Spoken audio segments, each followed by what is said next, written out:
नमस्कार, आप देख रहे हैं लाइव न्यूज़ पानीपत और मैं हूं आपके साथ चांद मिगलानी। आपको बता दें, आज सुबह पानीपत के अंसल प्लाजा में एक निजी स्कूल के अंदर करंट लगने के कारण हादसा हो गया। हादसे में एक युवक की जान चली गई और दूसरे युवक का अस्पताल में इलाज चल रहा है। हालांकि बताया जा रहा है कि उसके युवक की तबीयत जो है ठीक है।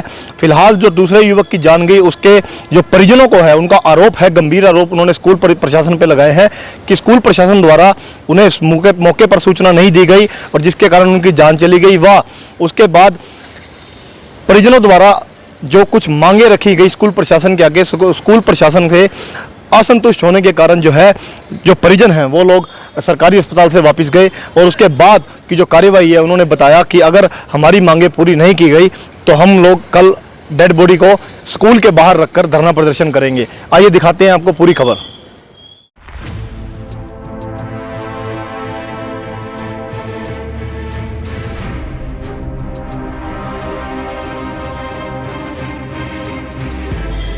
आप देख सकते हैं तस्वीरों में किस प्रकार जो देश का तिरंगा है किस प्रकार नीचे बिखरा पड़ा है, क्योंकि यही तिरंगा लगाने के कारण उस व्यक्ति की जो है मौत हुई थी। हालांकि स्कूल प्रशासन की बड़ी लापरवाही जो है सामने आ रही है, लेकिन अभी तक स्कूल प्रशासन का कोई भी आदमी बयान देने को तैयार नहीं है, क्योंकि कहीं ना कहीं जो है एक डर सा भय सा बना हुआ है कि माहौल थोड़ा सा गर्म है। उसको लेकर अभी तक किसी प्रकार की स्कूल प्रशासन की ओर से कोई बयानबाजी नहीं आई है। उनसे भी बात करने की कोशिश कर रहे हैं, लेकिन अभी तक जो है संपर्क नहीं साध पा रहे। उनसे ही बातचीत करेंगे, जल्द आपके सामने लाएंगे। स्कूल प्रशासन के जो अधिकारी हैं, जो मैनेजमेंट है इनकी, पूरी उनसे बातचीत करके आपको सारी कहानी से रूबरू कराएंगे। तस्वीरों में खड़े ये छोटे छोटे दो बच्चे, इनके सर से माता पिता दोनों का साया उठ गया और इनको अभी तक कोई खबर भी नहीं है कि हमारे पिता अब इस दुनिया में नहीं है। हालांकि क्या होगा इन बच्चों का, कौन इनकी देखरेख करेगा, कौन इनका पालन पोषण करेगा और कौन इनका भविष्य बनवाएगा, बड़ा सवाल इस समय ये खड़ा होता है। जी ऐसा है, उनके बड़े भाई हैं प्रिंस के बड़े, इनके पास 11:30 पौने 12 बीच के अंदर फ़ोन आया कि ऐसे ऐसे आधार कार्ड लेके आप सिविल हॉस्पिटल में आ जाओ। इन्होंने कहा बात क्या है, उन्होंने कोई जवाब नहीं दिया। ये फटाफट अपना आधार कार्ड लेके भाई का वहाँ पहुँच गए। पहुँचने के बाद उनको कहते हैं कि उसकी डेथ हो गई है। तो मौके पे इन्होंने मेरे साथ भोला है, हमारे महाराज जी के बेटे हैं, वो भी महाराज जी का चेला था। तो मेरे को फ़ोन आया कि ऐसे ऐसे बात है। तो मैं वहाँ मौके पे पहुँचा तो उन्होंने सारी घटना बताई कि ऐसे ऐसे दो जनों को करंट लगा है, दो जनों को करंट लगा है।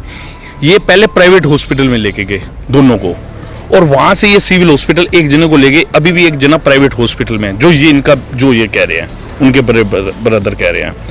तो जब प्राइवेट हॉस्पिटल में ले जाया गया तो पहले भाई को फोन क्यों नहीं किया गया इनसे, स्कूल वालों ने फोन क्यों नहीं करा? ये कौन सा स्कूल है? किडजी स्कूल है, ये अंसल में स्कूल है हॉस्पिटल के साथ। उन्होंने पहले क्यों नहीं फोन करा? जब प्राइवेट हॉस्पिटल में लेके जा रहे हैं पहले फोन क्यों नहीं करा? और सिविल हॉस्पिटल भी लेके जा रहे हैं तब क्यों नहीं फोन करा? सिविल हॉस्पिटल में जब डेथ हो जाती है बंदे की, तब फोन करके इनको कह रहे कि आधार कार्ड लेके आ जाओ। ये कौन सा इंसाफ है? क्या हुआ उसके साथ? इस बारे में पुलिस वाले और मीडिया और ये सिविल हॉस्पिटल वाले, जो इसका पोस्टमार्टम हुआ है उसके बाद भी हम कार्रवाई करवाएंगे। अभी FIR दर्ज करवाई है अंदर, और हम चाहते हैं कि इसका पूरा इंसाफ मिला जाए, क्योंकि ये जो दो बच्चे हैं, आप ये छोटे छोटे बच्चे देख रहे हो मेरे साथ, देखिए इन दो बच्चों को, इनकी साल पहले माँ की डेथ हो गई है, अब इनके पिताजी की डेथ हो गई है। मान लो मैं कहता हूँ इनका ताया इनको नहीं रखता तो कहाँ जाएंगे ये बच्चे? मुझे इस बात का जवाब चाहिए बस। ये घटना 11:30 पौने 12 बजे, पता ही नहीं है कुछ भी।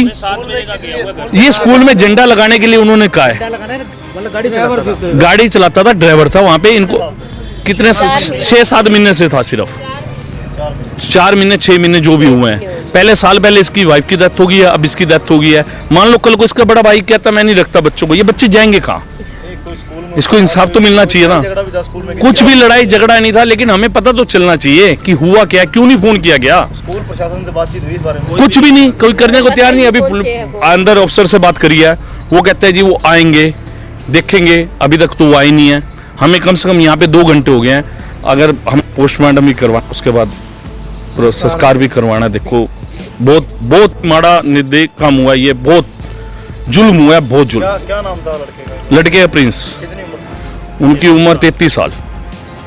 तो कब पता लगा आपको आपके बेटे की डेथ हुई है? क्या कुछ पहले कोई सूचना नहीं दी स्कूल के द्वारा? नहीं, किसी ने कुछ कहा ही नहीं, बस यही फोन आया भाई क्या नाम है आधार कार्ड लेके ना घर से जल्दी जल्दी ना सिविल में पहुंचो। मैंने कहा क्या हुआ?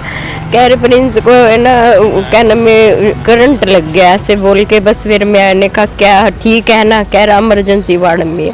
मैं गई देखा तो खत्म है। स्कूल वालों ने फोन नहीं किया, कोई स्कूल वाला आया अभी तक? पता नहीं, मैं तो किसी को जानती नहीं कौन है, मेरे से किसी की बात नहीं हुई है। कोई पता हो आपको, कोई दुश्मनी तो नहीं स्कूल में? नहीं नहीं नहीं नहीं, बाद में लड़ाई झगड़ा हुआ पहले? ना ना कोई लड़ाई झगड़ा नहीं। नहीं, बच्चे थे? ये रे 2 बच्चे। 2 बच्चे थे।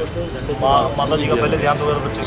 हाँ जी, 9 महीने 10 महीने हो गए। उनकी कितनी उम्र थी आपके बेटे की? हाँ, यही 33-34 साल। ये कौन से स्कूल में नौकरी की है? ये ना इधर 13-17 बताता है अंचल में ना, क्या में कोई किट जी स्कूल है। वो पहले यहाँ देवी मंदिर के पास रहते थे, सिंगला है वो, उन वहाँ रहते थे। वहाँ से वो है ना, उन्होंने अपनी कोठी बनाई है, नौकरी रखी थी भाई, कहने ड्राइवरी है।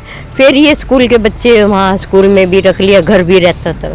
ये पता नहीं रहते थे ड्राइवर के तौर पे, उसको ड्राइवर के तौर पे रखा गया था। फिर उससे स्कूल का पर्सनल काम भी करवाया जा रहा था, जिस कारण वह स्कूल वाले जैसे बता रहे हैं कि उसका झंडा लगाने से मौत हुई है या कैसे हुई, हमें कुछ नहीं पता।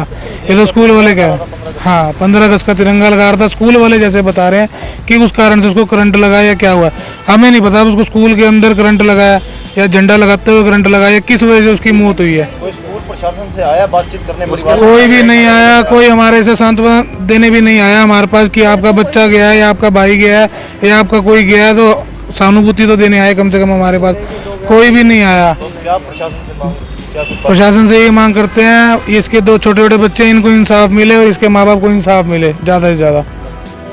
कब पता लगा आपको और कैसे ये घटना हुई? मेरे पास तो 11:30 बजे फ़ोन आया कि अब इमरजेंसी है, आ जाओ आ जाओ।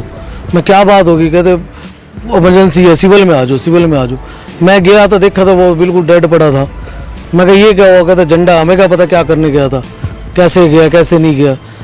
किसी का फ़ोन नहीं, कोई अनजान फ़ोन आ रहा है, हमें क्या पता किसका फ़ोन है किसका नहीं। हमने कौन से स्कूल में ये काम करा? किट जी में ये अंसल में ही है, 13-17। प्रिंसिपल से या मालिक से नहीं, कोई बात नहीं हुई अभी तक, ना कोई कोई बात नहीं हुई। थाने में आए आप? क्या अभी कुछ नहीं, बस यही कह रहे हैं, अभी करते हैं, उनको बुलवाते हैं, देखते हैं, कुछ भी नहीं बात हुई। मैं तो सुबह के, हम तो खड़े कितनी देर हो गई आपको यहाँ? यहाँ आके 2-2.5 घंटे हो गए जी। क्या नाम है आपका? सोनू, क्या लगते थे वो आपके? छोटा भाई था मेरा। सगे भाई? हाँ जी, छोटा भाई, छोटा प्रिंस। सर साहब, स्कूल में आप आए हो, स्कूल में आपने देखा है कि बताया जा रहा है करंट से उस लड़के की जो है डेथ हुई है, लेकिन आपने देखा है सीसीटीवी भी लगे हुए हैं, क्या कुछ आपको देखने को? बस हमारी तो यही मांग है, अगर ये करंट से हुआ है काम, मेरे अंदाजे से जहाँ पे ये पोल लगाया जा रहा था झंडे का, ये कम से कम नहीं ना 25 फुट की दूरी पे है, 25 फुट की दूरी होगी। दूसरी बात, सीसीटीवी कैमरा लगा हुआ है, बिल्कुल सामने इसको टक्कर दे रहा है। हमें सीसीटीवी की फुटेज दे दे तो हम उसके बाद अपनी कार्रवाई कर देंगे अगली। हम अभी थाने से आ रहे हैं, ये तो भाई लोगों ने कहा कि एक बार स्कूल में जाके मौके पे देखते हैं। मैंने कहा चलो भाई, हम सारे भाई यहाँ पे आ गए और यहाँ देखा तो ये झंडा भी ऐसे गिरा पड़ा है, लड़के की टोपी भी पड़ी है, चप्पलें भी पड़ी हैं, डंडा वैसे के वैसे गिरा हुआ है, झंडा भी वैसे का वैसे गिरा हुआ है। और जहाँ पोल लगना है, पोल से मेरे अंदाज से 25-30 फुट की दूरी ना हो। ठीक है, अगर झंडा गिरा है तो मेरे ख्याल झंडे की भी जो है ना 20 फुट के करीब, 25 फुट के करीब है। तो हमें फुटेज दिखाई जाए कि ये करंट से हुआ है, किस कारण काम हुआ है। और एक वो जो दूसरा लड़का है वो क्यों नहीं पेश हो रहा, उसको भी तो करंट कह रहे हैं लगा है, वो भी आज सामने और सारी कार्रवाई पहुंचेगी। अभी एक बच्चे से इन्होंने पूछा है, आप लोगों ने पूछा मीडिया वालों ने कि ये करंट कैसे लगा, वो कहता है करंट इस पोल तार के ऊपर लगा है, तार को हाथ लग गया था। जब हम अंदर आए तो कहता मुझे पता नहीं, मैं तो गोदाम में था। बात को उसने पलटी लगा दी, उसके बाद आगे कोई भी नहीं दिख रहा। और एक लड़का उनका हेल्पर दिखा है, वो पहले बता रहा था कि ऐसे ऐसे उसको करंट लगा है। अब अंदर आए हैं तो वो एकदम भाग गया, यहाँ से चला भी गया वो, कि मैं तो गोदाम में था, मुझे पता नहीं है। अब यहाँ पे कोई भी नहीं दिख रहा, हम ऑफिस के बाहर खड़े हैं, कोई हमारे से पूछने नहीं आया, ना तो सिविल हॉस्पिटल में, ना थाने में, ना स्कूल में। हमें नहीं लगता कि इतना बड़ा हादसा हुआ और मौके पर स्कूल प्रशासन को होना चाहिए था। मौके पे स्कूल प्रशासन को भी होना चाहिए था, पुलिस प्रशासन को भी हमारे साथ होना चाहिए था। हमारे साथ अभी तक कोई भी नहीं खड़ा। हम थाने में रिपोर्ट भी लिखवाने खुद गए, हमें पूछने भी कोई नहीं आया। हम खुद सारे इकट्ठे हो गए तो इनको सबको आपको हमने बताया कि ऐसे ऐसे हमारे साथ ये हादसा हुआ, तो हमारी सुनवाई कहीं पे भी किसी तरह से नहीं हो पा रही। पता कैसे लगा कि ये हादसा हुआ है? हमारे पास तो स्कूल से 11:30 बजे ये उनके बड़े भाई हैं, हमारे भाई साहब की डेथ हुई है और स्कूल के अंदर हुई है। स्कूल वालों ने इनको घर पे फ़ोन नहीं किया और फिर यहाँ से सरकारी हॉस्पिटल से फ़ोन करवाया, ताकि इनकी मिली भगत थी, इसीलिए इन्होंने खुद फ़ोन ना करके हॉस्पिटल से इन्होंने फ़ोन करवाया, ताकि इनकी क्या मिली भगत है इन हॉस्पिटल वालों से हमारे को कंफर्म नहीं है, और हमारे भाई की जान चली गई। इसमें उन्होंने कोई वो नहीं किया और चुप करके यहाँ से चले गए। हमारे को देखते ही अगर कोई बात होती तो हमारे को बताते और चुप करके यहाँ से निकल गए। अब हम सारे मिलकर उधर जा रहे हैं, और कल को जब पोस्टमार्टम हो जाएगा, अगर उन्होंने कुछ नहीं किया इन बच्चों के बारे में, तो हम वहीं पे भाई साहब की वो रख के, लाश रख के हम प्रदर्शन करेंगे और रोड भी जाम करेंगे जब तक हमारी मांगे पूरी नहीं होती। मेरा नाम सचिन है जी। तो आपने सुना, देखा किस प्रकार जो मृतक युवक के जो परिजन है उसमें उन्होंने काफ़ी रोष है, उनकी माताएं, हालांकि बताया भी जा रहा है कि आपने सुना भी है किस प्रकार जो युवक की जो मृत्यु हुई है, उसकी जो धर्मपत्नी थी, उनका आज से लगभग 7-8 महीने पहले देहांत हो गया था, और आज खुद उनको करंट लगने के कारण उनकी जो बताया जा रहा है स्कूल प्रशासन द्वारा कि करंट लगने से उनकी मौत हुई है। और कहीं ना कहीं जो 2 बच्चे हैं छोटे छोटे, उनको उनके भविष्य की मांगों को लेकर स्कूल प्रशासन के साथ इनकी जो है गहमा गहमाई चल रही है, लेकिन अभी फिलहाल कोई नतीजा सामने निकल कर नहीं आया। बने रहे हमारे साथ, जैसे भी जो भी पूरा होगा मामला आपको पूरे विस्तार से जानकारी देंगे। लाइव न्यूज़ पानीपत के लिए वैभव छावड़ा के साथ चांद मिगलानी की रिपोर्ट।